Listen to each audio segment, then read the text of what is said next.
Thank you so much for having me here today. My name is Dr. Maya Georges Asi. I'm a certified biological dentist, and a few years ago did a deep dive down a couple of rabbit holes after an accidental discovery of B-cell lymphoma in one of my patients, where I just dedicated the last 10 years of my career trying to connect the mouth and the rest of the body. So basically what biological dentistry is, guys, is just a philosophy of care that strives to provide modern dentistry in the least toxic way possible, with the least toxic materials possible, using this century's materials, without affecting the patient's biological terrain as much as possible. I'm a mom of 3 and a wife. I practice in Coral Springs, Florida, just up the road. And I'm really honored to be able to speak to you guys here today. This, ladies and gentlemen, is the area that I have the privilege of taking care of. Teeth are like little organs. They have their own vascular supply, their own lymphatic system, nerve supply. And this is the area. Look at all of the cranial nerves. 5th cranial nerve taking up more than 50% of the space that I am privileged to work on. And yet, this is the area of the body that's most burdened with chronic infections and heavy metals in the whole body. Let's leave the mouth to the side for a second and just understand that life is energy and vibration. And through muscle stacks responsible for sending signals and voltage throughout the body, all of these voltages and signals run through the oral cavity. And so a chronic infection, or what we call an interference, can interfere with proper voltage down these energetic pathways or meridian points. And in order for these pathways to work properly, we have to have the proper voltage, the proper nutrients, and we have to be void of any type of toxins, specifically heavy metals. Let's also understand the fact that the life is a balance between the sympathetic and parasympathetic system, and chronic silent infections in the oral cavity can contribute to hypersympathetic overdrive in a lot of our patients, where we need to be able to recognize that. And my hope today is to just give you guys some takeaways that you can try to, when treating your patients, maybe ask questions. If your patient is not getting a response, or before going into treatment with your patients, just think back to the oral cavity and some things that I want you to take away as far as how we can help optimize our patients a little bit better. And the first thing I want to talk about is what we consider toxins. And the first one I'm going to talk about is fluoride. So fluoride comes from fluorine. It's a halogen. It's actually the most reactive halogen. And it's great for speeding up chemical processes, but in the body, it replaces calcium, it displaces iodine, it interferes with enzymatic activity down to the cellular level. And we now know that fluoride is a developmental neurotoxin. And that's why there was a big buzz about getting it out of our drinking water in the state of Florida. I was right there, because informed consent means that our patients know what they're putting into their bodies, and having it in the drinking water in Florida took an informed consent away from our patients. And you know what they're going to try to tell you is that now that we've taken fluoride out of the drinking water, you're going to see an increase in cavities in your patients. And this isn't true, because there's no such thing as a fluoride deficiency in the body in any way. And cavities are a result of metabolic disease, poor nutrition, mouth breathing. The next toxin is mercury, and that's actually next on our list for Florida. Did you know that 40% of dentists still place them in the United States? And we were taught in dental school that these fillings are amalgam fillings. When they're mixed with silver, they render the mercury innate. That's actually not true, because the mercury in these fillings is elemental mercury. Elemental mercury vaporizes at room temperature. So from the time your patients had these in their mouth placed, every time they brush their teeth, grind their teeth, drink something a little bit warm, or a dentist goes in to remove them, mercury vapor is released into the biology every single time since they were placed. This is the smoking tooth video, courtesy of the IAOMT. And this is a tooth that had a mercury filling placed 25 years ago that was extracted and rubbed with a pencil eraser. And you can see the mercury off-gassing off of that tooth. 25-year-old filling. The FDA actually has acknowledged, yes, a little bit of mercury vapor does get released every single time a patient chews and drinks something hot. But what they say is that the amount of mercury that's released is very, very little and not significant to harm the body. So let me ask you this. I'm going to give you a little bit of arsenic every day, but you're not going to feel it. Are you going to accept? You're not. It's the same thing with these. But it's very, very important that we understand the proper way to remove them.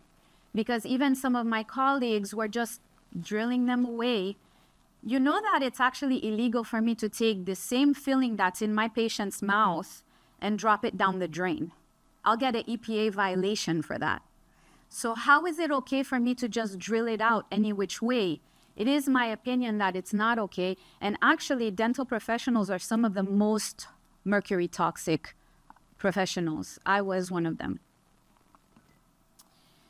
We all know the effects of mercury, but when we remove them, or if you identify these as maybe a source of an interference to your patient's health, I recommend that you look into sending them to somebody who's SMART certified. SMART means Safe Mercury Amalgam Removal Technique. As if coming to the dentist wasn't bad enough, guys, this is what a patient looks like. They're covered from head to toe. They have oxygen in their nose. They are completely covered. We have a rubber dam on, which is going to prevent anything from being swallowed or going against the buccal mucosa. 3 suctions going on at the same time. And we're doing our best to chunk these out in pieces so that we create as least mercury vapor as possible. But this is not the only metal in the mouth affecting the health of our patients. We also have metals, and sometimes metals hidden under beautiful porcelain restorations, which is contributing to corrosion, mixed with nickel, chromium, cobalt, silver, and can sometimes contribute to oral galvanism. The patient that came to me because he went to all of the neurologists and all of the functional medicine doctors, and nobody could figure out where his headaches were coming from.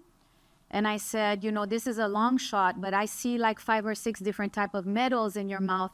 Let's try to safely remove them. And if you see any resolution, I can't promise you anything. And the headaches went away. So this is a real thing. But when replacing restorations, it's very important to do it as biomimetically as possible. Trying not to drill as much tooth as possible is important. Restoring the tooth where the outside flex is similar to the enamel and the inside flex is similar to the dentin is very important for the lifetime of that tooth. I want to talk to you also about some neuromodulative triggers. And the first one, we call them interferences in biological dentistry. And the first one is root canals. A chronically infected root canal can do a lot of damage. What a root canal is, when a tooth becomes diseased and the nerve becomes necrotic or inflamed, a root canal specialist who dedicates his or her career to going into the tooth and cleaning it as well as possible, it is a standard of care for getting somebody out of pain and allowing them to keep that tooth to function with or for aesthetics. However, the tooth can never fully be cleaned out, no matter how good a specialist is, because the tissue, the internal part of the nervous system is so intricate, there is some residual organic tissue left behind. The second reason is the root surface is porous. So as bacteria can infiltrate through the pores to get to that organic tissue that's left behind, our macrophages aren't big enough to get in. So it becomes a cat and mouse situation where the bacteria is on the inside and our macrophages are on the outside. And this is a chronic fight now that our body has to deal with. So instead of optimizing or receiving your treatment as best as possible, the body is busy low level fighting this chronic inflammation. Furthermore, species of bacteria will release dangerous, potentially carcinogenic endotoxins into the body connected to the lymphatic system. So every time the patient chews on this chronic infected area, it's going to the rest of the body and interfering with their health low level. I borrowed this slide from my friend, Dr. Kelly Blodgett, but really dentistry is one of the only medical professions, is the only medical profession that will agree to keep a dead organ inside the body and think that it doesn't affect the rest of the body. It does. Now, does every patient that walk into my office automatically get all of their root canals extracted? No. But am I highly suspicious of any root canal that walks into my practice? Yes. Am I screening them through cone beam, 3D X-ray? Yes. Am I connecting that tooth to the rest of the body and seeing if they have any symptoms anywhere else? Yes, it's very important to recognize that this is an insult to the body. The other interference is something called a jawbone cavitation or ischemic bone. Wherever a tooth was previously extracted, there's the possibility that the bone never fully healed. In the United States and a lot of parts in the world, we see this very much where wisdom teeth were extracted. Wisdom teeth are way overdone. They shouldn't be done as much as they are now. Sometimes they do need to be removed, but when they are removed, it's very important that we are using ozone to clean out the sockets, PRF to encourage proper wound healing, maybe photobiomodulation to help stimulate healing. Now we're using exosomes. This is new in our practice, but this is what it looks like. It actually is fatty bone. So a patient was 16 or 17 and they had their wisdom tooth removed, and for two reasons a cavitation could have formed. One is tooth was yanked out and the socket was left open to heal on its own. No PRF, nothing that we're using now. And the second reason is because patient was, the biological terrain wasn't ready to receive this type of surgery. They were eating over-processed foods, they weren't getting enough sleep, they weren't optimizing their health, so the body wasn't ready to help the patient heal properly there. And studies show that these cavitations most of the time don't cause any pain, are very highly correlated with CCL5, RANTES, inflammatory chemokine, very, very high, which has been associated with other health issues in the body. If a patient has to have a tooth extracted, what are they going to have it replaced with? Are we going to use titanium like some of our orthopedic friends? Do our patients have other options? Some of your patients are high responders to titanium in the mouth. It's not an allergic reaction, it's a hypersensitivity reaction to titanium dioxide. And we're seeing this in a certain subset of female populations. Dr. von Baer out of Germany actually did some studies and found that based on certain populations' genetic constellation, they will be what you call high responders to titanium implants. And so this is something to be aware of in your patients who have chronic inflammation. Titanium dioxide is in a lot of things. E171, which has been banned in a lot of countries, is readily available in a lot of our products that we slather all over our body. It's in our chewing gum. That's what makes it white. It's in the toothpaste. And that's why studies are showing that certain populations are hypersensitive to titanium dental implants. Not everybody, but certain populations are. And then we have the antenna effect. So years ago, maybe this wasn't an issue, but now in the 5G, 4G world that we're in, studies now are showing that when a patient takes their cell phone up against their ear and they have titanium implants in there, it's increasing the temperature of the implant and the surrounding bone by up to 4 degrees Celsius. So our patients that have titanium implants already that are doing okay with them, are we taking them out? No, but maybe I'm telling them to use their speakerphone instead of taking their phone up to their ear. This is serious. So we tend to want to use ceramic implants instead of titanium implants. Ceramic implants, now studies show, are a proven alternative to titanium implants, and they have great healing behavior because they actually form an actual connection with the tissue. It's a zirconia epithelial connection that forms. So you guys are very familiar with leaky gut, where what's not supposed to go through the gut is going through the bloodstream. There is such thing as leaky gums. And so when there isn't an actual tight junction between that fixture and the gum, things are also getting through the gingiva that we don't want to get through the gingiva. We don't see this. We are not seeing this with ceramic implants. This is Ashley. Ashley had a root canal and never felt okay, developed a rash, and went from dentist to dentist trying to get the teeth taken out. But they told her that it would be below the standard of care to extract the teeth because nothing was showing up as problematic with the root canals. But she ended up coming to us.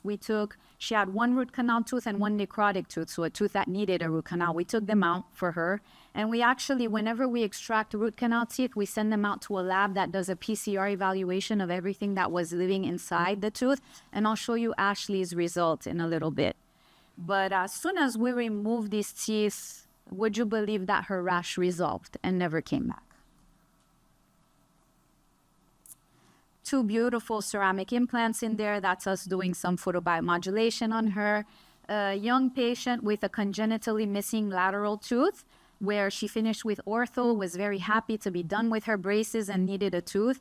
What would you rather have sticking out of your mouth, a black post or a ceramic post? Just if you look at the aesthetics of things, I would prefer to have something nice and beautiful that looked like a tooth sticking out. And then you put in that it's biologically sound, that she's going to have a strong connection between her gums and the implant, and that it's neutral electrically in her body. And then you want to go with a ceramic implant for her for sure. We use PRF with every single surgery in our practice. We have for years now. The benefits of PRF and PRP, I don't have to explain to this group, but every single tooth that gets extracted and implanted gets PRF. That's our PF photobiomodulation with low-level laser after every surgery. This is a erbium YAG photona laser. This is Ashley 1 week post-op. Those are her temporary restorations in. This is her 4 months post-op. Ready for her final preparation. Beautiful, healthy gums, no peri-implantitis. And the middle picture is her final restorations. Something else we look at is impaired mouth syndrome. Is your patient getting enough oxygen or nitric oxide? Is their mouth structurally fit to support the processes of the rest of the body? You're doing everything to support everything else, but are they too narrow, or are they what Dr. Liao calls a 6-foot tiger trapped inside a 4-foot cage? It's very important to recognize, because these are the patients that never are able to optimize their health. Mouth breathing, the lack of proper tongue posture in your patients. We look at this seriously in children, but we should be looking at this in adults too. The patient that's the serious clencher and grinder, that's the patient that we as dentists recognize looking down their mouth. We should be able to recognize whether or not they have a potential upper airway resistance syndrome, whether or not they have potentially some sleep apnea going on. These are the patients, that get the stroke out of nowhere, where they were relatively healthy then. We do focus on the microbiome a lot. We do microbiome testing with every comprehensive exam. And what this does is it really lets us know exactly where the dysbiosis in the mouth is, where it is, if it's there, and it lets us intentionally target. Instead of blanket telling everybody brush, floss, rinse. Maybe this patient needs more beets to increase their nitric oxide. Maybe this patient needs to scrape their tongue because they have more tongue coaters than other people. And so, being able to look at somebody's oral microbiome and specifically tell them what they should be doing in order to improve their microbiome. Is there a gut impact? Is there a lack of acid in the stomach causing the body to search for the phosphate and calcium from the teeth and bones in order to compensate for the lack of the alkaline tide? Is that why they're getting a lot of cavities? We can tell now because we're able to check their microbiome. I hope that everybody in here knows that they're not to use this alcoholic mouthwash anymore. Everybody knows that studies show that this has contributed to cardiovascular issues because the back of the tongue, the nitrate-reducing bacteria reside on the back of the tongue, and this was wiping out those bacteria for years, decreasing the body's ability on the back of the tongue to create nitric oxide. That and mouth breathing, very, very bad for the heart. So we're no longer recommending these rinses. We are recommending oral probiotics instead. We have the ability to test our patients' biocompatibility to any and all dental materials in existence. So if you were gluten intolerant and you had gluten, you would have a bad few days and then your body would get the opportunity to get rid of that and you'd be okay. But what if you were intolerant to something that I placed in your body as a permanent fixture? What then? Your body would constantly be fighting against that material and would be in a constant state of inflammation. So we have the ability to test your body against any and all materials. If you have to have a lot of significant dental work done, or your patients do, and they're already autoimmune, you should have them consider doing something like this because you don't want to add more issues to your patient. This is Ashley's DNA connections test. These were the teeth that they told her were totally fine. There were more than 22 species of pathogens that didn't belong inside the teeth, including parasites. Okay? And this, the doctors who refer to me, their functional medicine doctors who refer to me will work with this because this will be able to tell them, what pathogens their patient's body was dealing with for all of that time. Vitamin D and LDL levels are very important in your patients, in my patients, because we now know that vitamin D levels are critical for implants to be successful long term. And patients with high LDL levels also are at high risk for losing a dental implant. We do supplement our patients with D3K2 and routinely ask for labs where it comes to